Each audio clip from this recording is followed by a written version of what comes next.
तेलंगाना में चिकन के शौकीन अफराद को 1 अप्रैल से मुश्किलात का सामना शुरू हुआ है, क्योंकि Telangana chicken shop owners association ने रियासत भर में गैर मुअय्यना मुद्दत के लिए हड़ताल का आगाज किया है। यह हड़ताल पोल्ट्री कंपनियों के खिलाफ है, जिन्होंने रिटेल ताजिरों के मुनाफे के मार्जिन में नुमाया कमी की है। एसोसिएशन के मुताबिक इस फैसले से रियासत भर में काम करने वाली तकरीबन 50,000 चिकन की दुकानें मुतासिर हो रही हैं। असल मसला फी किलो चिकन फरोख्त पर मिलने वाले कमीशन का है।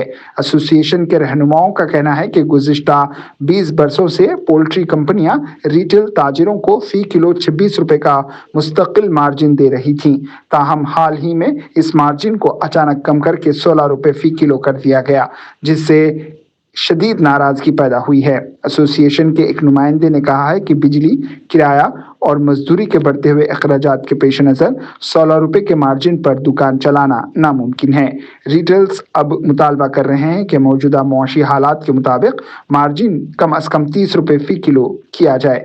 गैर मुअय्यना मुद्दत की ये हड़ताल सप्लाई चेन को शदीद मुतासिर कर सकती है, जिसके नतीजे में मुकामी बाजारों में चिकन की किल्लत पैदा होने और खुली रहने वाली चंद दुकानों पर कीमतों में इजाफे का खदशा बरकरार है। 50,000 दुकानों की शमूलियत के बायस ये हड़ताल शहरी इलाकों जैसे हैदराबाद के साथ साथ देही अजला को भी मुतासिर करेगी। एसोसिएशन ने वाज़ेह किया है कि जब तक पोल्ट्री कंपनियां संजीदा मुज़ाकरात नहीं करती और उनके मुतालबात तस्लीम नहीं किए जाते, एहतजाज जारी रहेगा। इन्होंने हुकूमत से अपील की है कि बड़े पैमाने की पोल्ट्री कंपनियों और छोटे रिटेल दुकानदारों के दरमियान पैदा होने वाले तात्तुल को ख़त्म करने के लिए मुदाखलत की जाए। जब तक कोई इत्तेफाक राय नहीं हो जाता, तेलंगाना में ब्रॉयलर चिकन की फराहमी गैर यकीनी रहेगी, जिससे सारिफैन और होटल इंडस्ट्री दोनों को बड़ी परेशानी का सामना हो सकता है।